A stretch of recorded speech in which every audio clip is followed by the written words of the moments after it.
हाय guys. Vani teaching hub में आप सभी का स्वागत है। और वाणी टीचिंग हब को इतना प्यार देने के लिए आपका बहुत बहुत धन्यवाद। और हमने आज लाइव क्लास में 12:10 पे हर रोज मेरी लाइव क्लास चलती है जिसमें पॉलिटी चैप्टर को कवर किया जाता है, जो कि सभी एग्जाम्स के लिए इम्पोर्टेंट है। जिस भी एग्जाम में जीके जीएस का पोर्शन आएगा तो उसमें पॉलिटी से जरूर क्वेश्चन बनते हैं। आप जितने भी क्वेश्चन पॉलिटी से बनेंगे वो सारे क्वेश्चन उस टॉपिक से, उस क्लास से आपके कवर हो जाएंगे। तो हर रोज 12:10 पे आप क्लास में आए और जरूर पढ़ें, ठीक है। और उससे रिलेटेड कुछ क्वेश्चन करते हैं।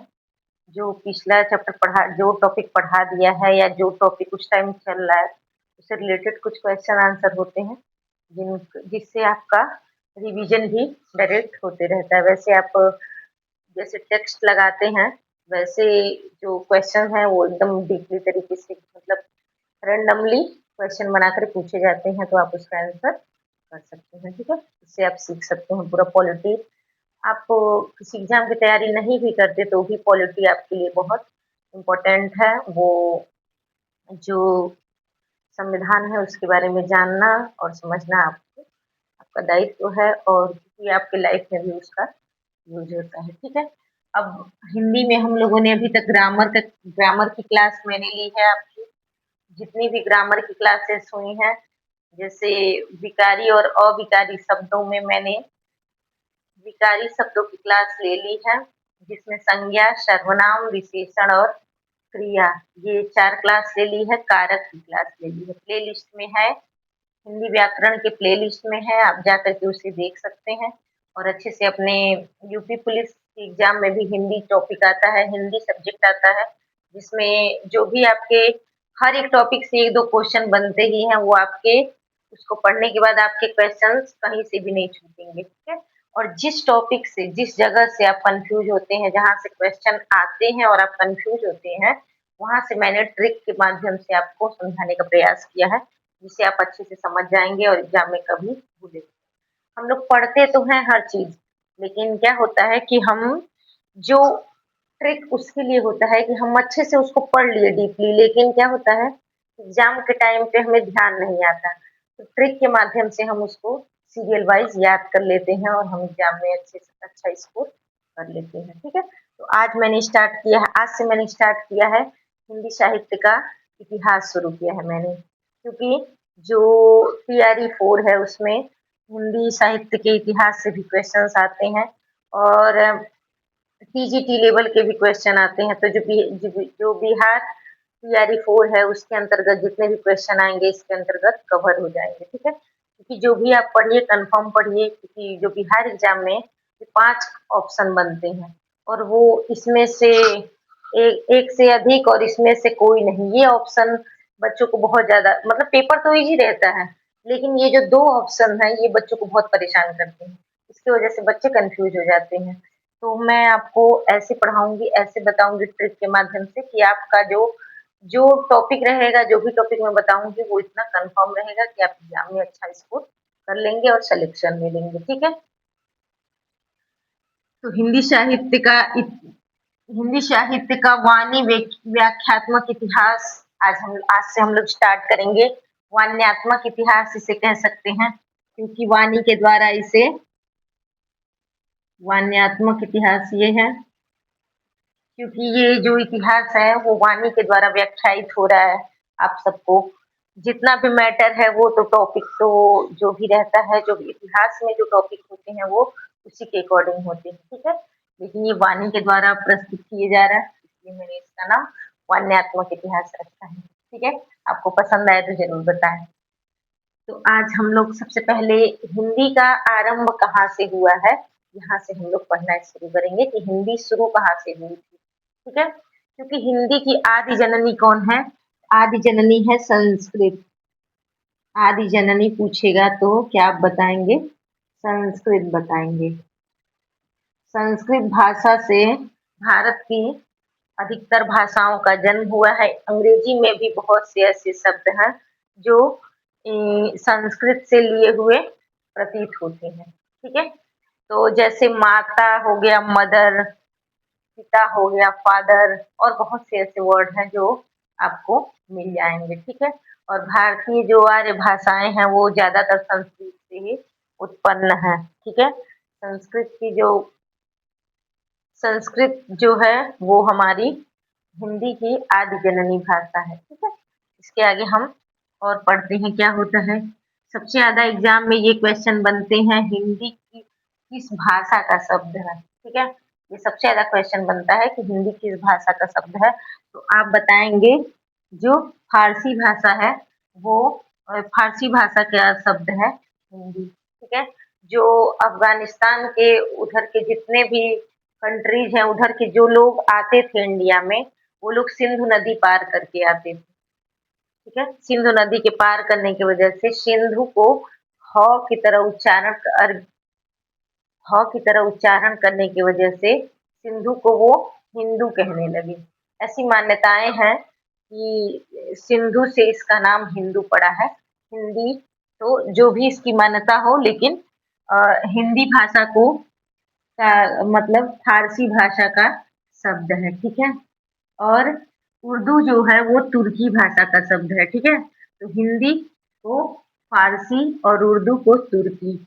उर्दू में तुर्की देखिए, ये उसके ऊपर भी र है और इसके ऊपर भी र है। इसके माध्यम से आप जान जाएंगे कि उर्दू जो है वो तुर्की भाषा का शब्द है। और उर्दू उर्दू भाषा का क्या अर्थ होता था? शाही शिविर होता था पहले, ठीक है? जैसे हिंदी को सिंधु नदी का द्योतक माना जाता है, सिंधु नदी के वजह से वो बना हुआ माना जाता है ये नाम। वैसे ही जो उर्दू है उसे शाही शिविर का पहले कहा जाता था, ठीक है? तो अब उर्दू जो है वो उर्दू जो तुर्की भाषा है वो शाही शिविर के लिए प्रयोग किया जाता था, लेकिन अब इसे भाषा के रूप में प्रयोग किया जाता है, ठीक है? तो पहले क्या था कि हिंदी जो था वो धीरे-धीरे उर्दू मिक्स हुआ। उर्दू मिक्स होते-होते फिर धीरे-धीरे पहले हिंदी और हिंदी को अ, हिंदुस जैसे हिंदी को जो ऐसे लोग हैं क्या बोलते हैं, उर्दू मिक्स करके बोलने वाले, उससे बोला जाता था, ठीक है? जैसे बता रहे हैं, आरंभ में हिंदी को हिंदी को हिंदुओं की भाषा और उर्दू को मुसलमानों की भाषा समझी जाने लगी, ठीक है? तो इस तरह से हिंदी और उर्दू का भी स्टार्टिंग हुआ। तो उसके बाद हम पढ़ेंगे भारतीय आर्य भाषाएं, जो कि मतलब हिंदी जो भाषा है वो कहाँ से उत्पन्न हुई और कैसे उसका शुभारंभ हुआ है, ठीक है? तो भारतीय जो आर्य भाषाएं थी, आर्य मतलब श्रेष्ठ, आर्य का अर्थ होता है श्रेष्ठ, लेकिन हम यहाँ श्रेष्ठ के तौर पे नहीं ले रहे हैं, जहाँ से संस्कृत भाषा का लगभग जन्म माना जाता है उस टाइम से ले रहे हैं, ठीक है? तो ईसा मसीह के जन्म से जो कैलेंडर है वो ईसवी के नाम से जाना जाता है। ईसा मसीह के जन्म के बाद से ईसा मसीह का जिस दिन जन्म हुआ उस दिन के उस दिन को एक एक तारीख माना जाता है, मतलब एक पहली डेट मानी जाती है, तो ईस्वी में उसको काउंट किया जाता है। उसके पहले का जो टाइम है उसे ईसा पूर्व के काल में काउंट किया जाता है। जैसे मान लीजिए आज ईसा मसीह ने जन्म लिया तो एक एक एक इसको माना जाता है। इसके पहले के जो टाइम है, जितने टाइम इसके पहले के बहुत सारे टाइम बीते होंगे। ईसा मसीह के जन्म से ही दुनिया नहीं शुरू हुई है, उसके बहुत पहले से दुनिया चली आ रही है। तो जो हमारी आर्य भाषा थी वो ईसा मसीह के जन्म के बहुत पहले से शुरू हो चुकी थी, ठीक है? तो इसलिए जो है इनके जन्म के पहले के समय को क्या माना जाता है? ईसा पूर्व माना जाता है, जो भी इसके समय के पहले का टाइम है, ठीक है? सिकंदर भी इसके पहले के टाइम में माना जाता है, ईसा पूर्व उसके। तो ईसा पूर्व माना जाता है, तो उसे ईसा पूर्व यानी वो टाइम क्या चलता है, वो माइनस में चलता है, मतलब पीछे चलता है, ठीक है?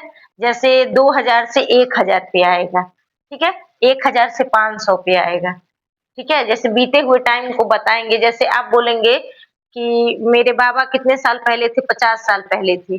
फिर उनके बाबा के बाबा कितने थे, 100 साल पहले थे।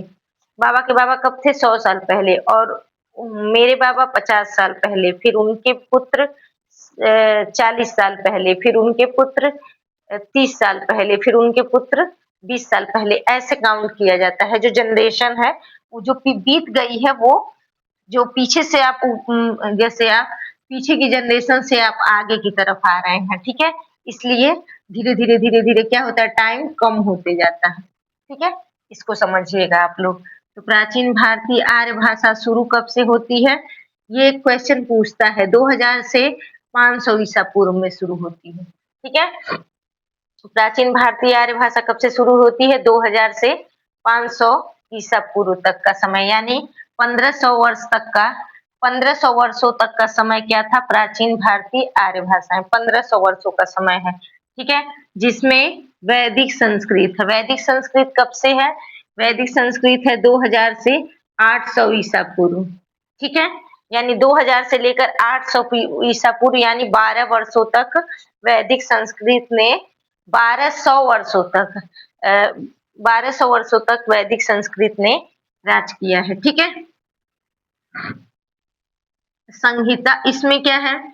इसके अंतर्गत कौन-कौन सी पुस्तकें हमें प्राप्त होती हैं?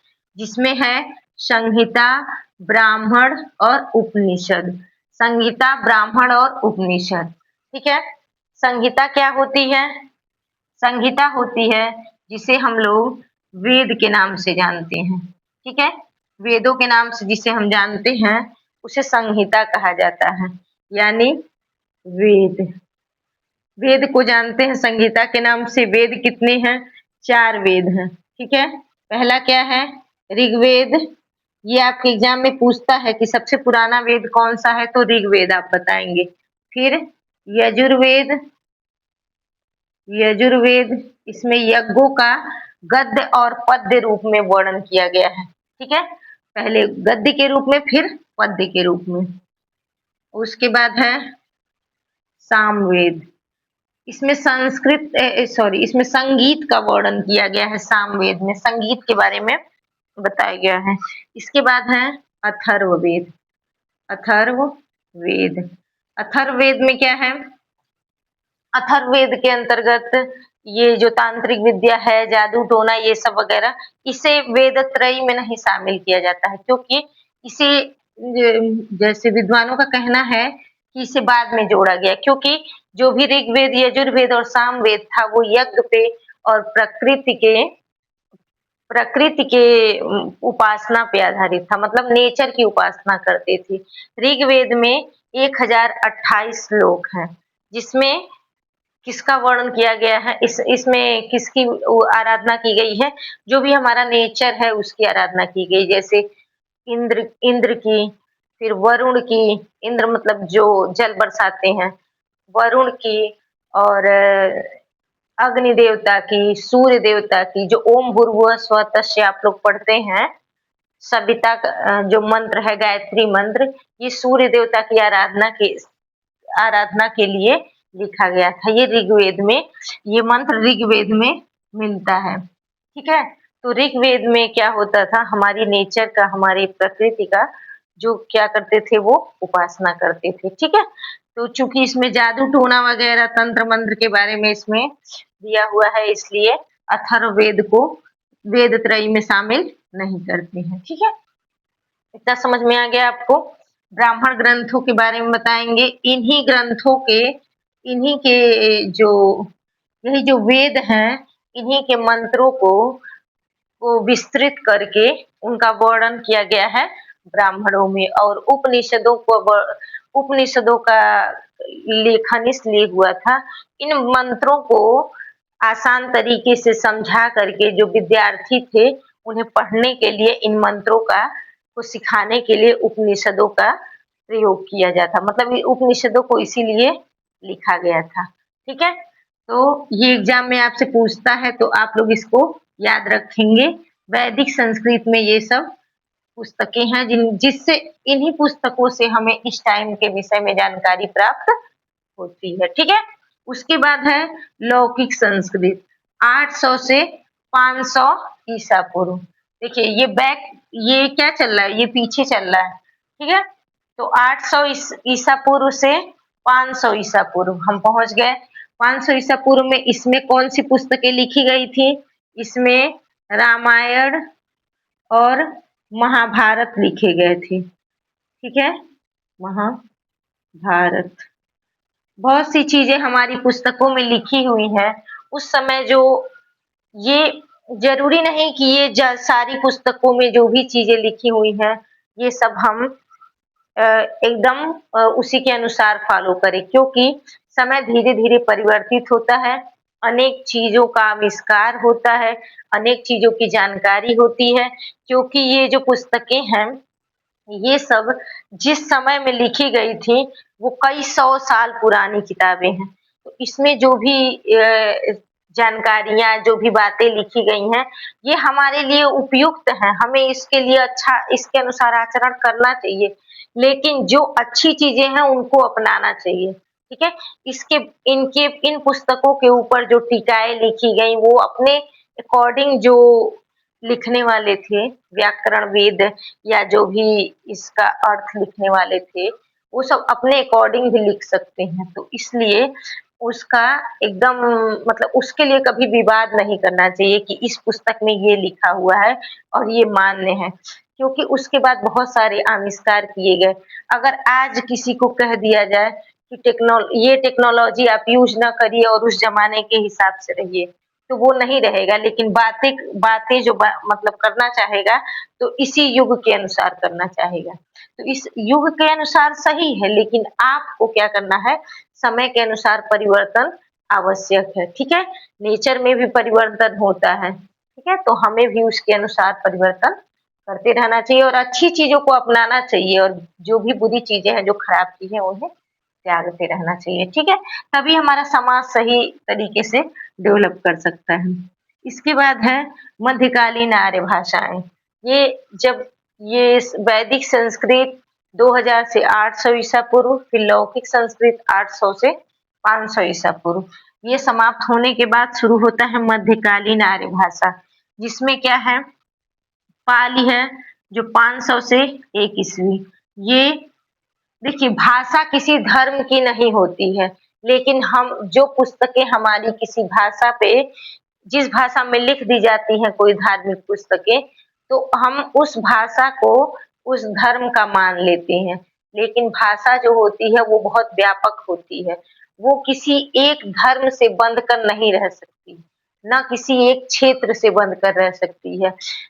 भाषा कोई बंधन नहीं है कि आप उसे बांध लीजिए कि ये भाषा इस क्षेत्र की रहेगी या बस ये एक धर्म की रहेगी। भाषा ना किसी धर्म की होती है, ना किसी जाति की होती है, ना किसी विशेष स्थान की होती है। ये तो सर्वव्यापक है, ठीक है?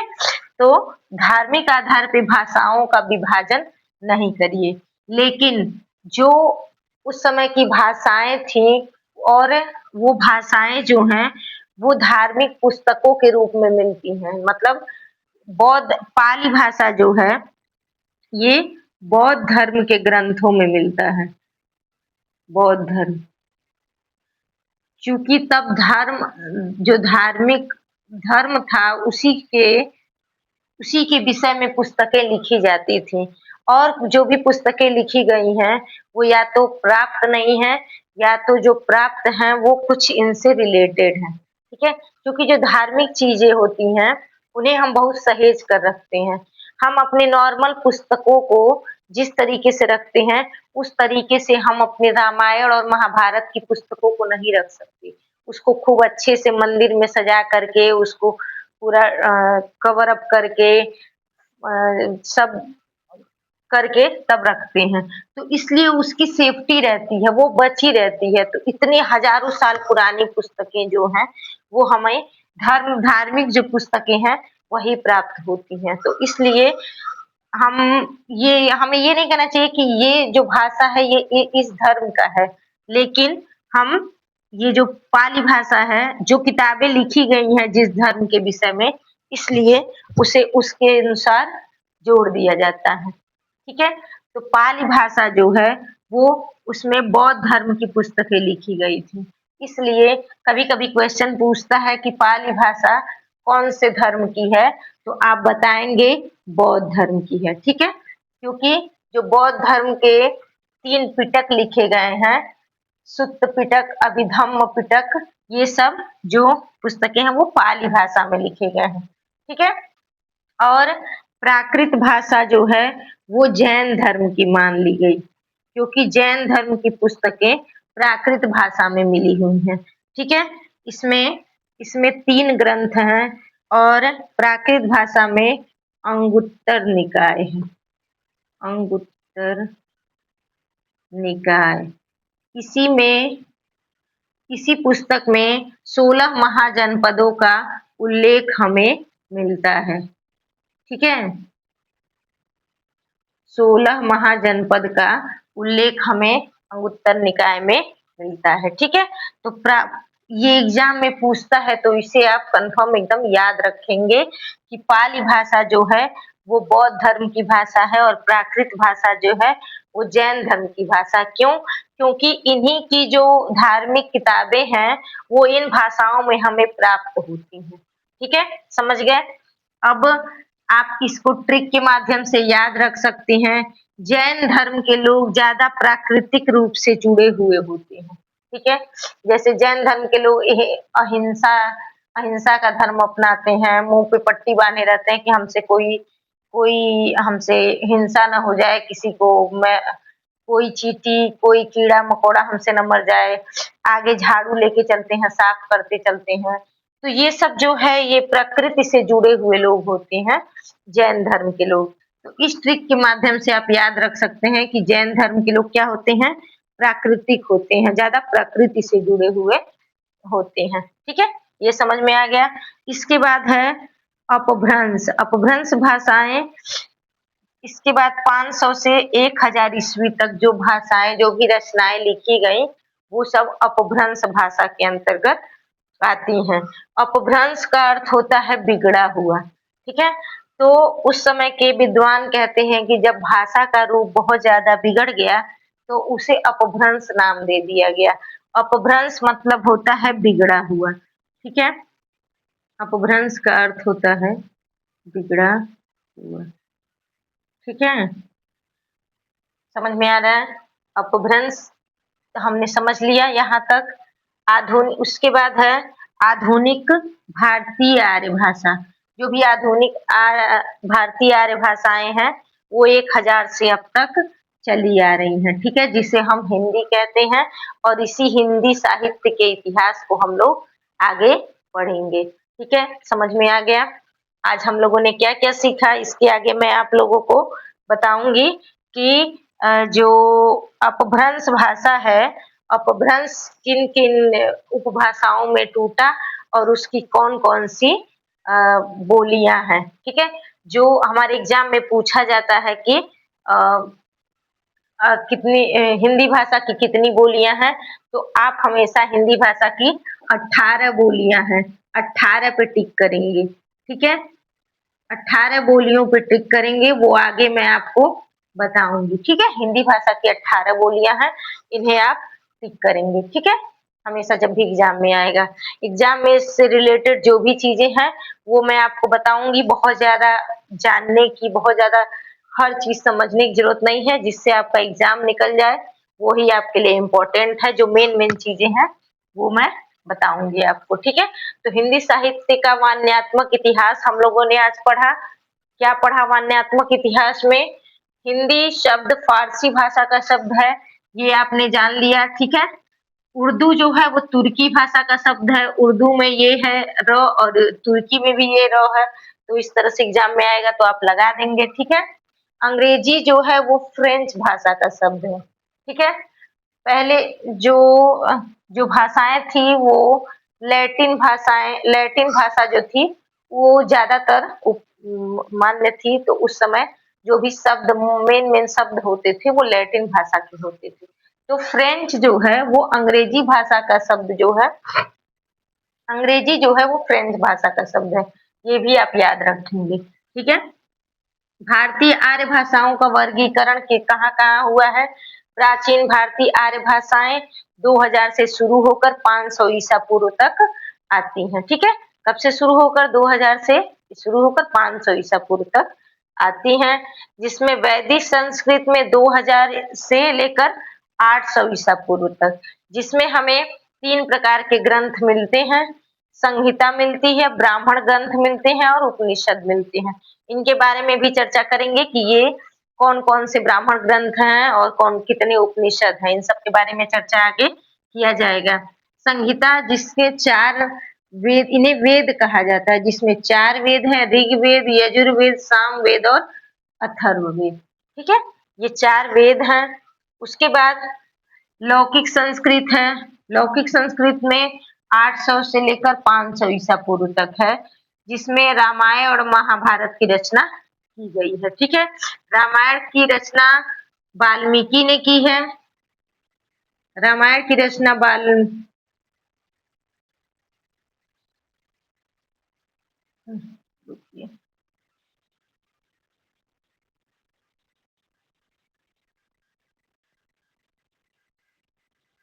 वाल्मीकि ने की है।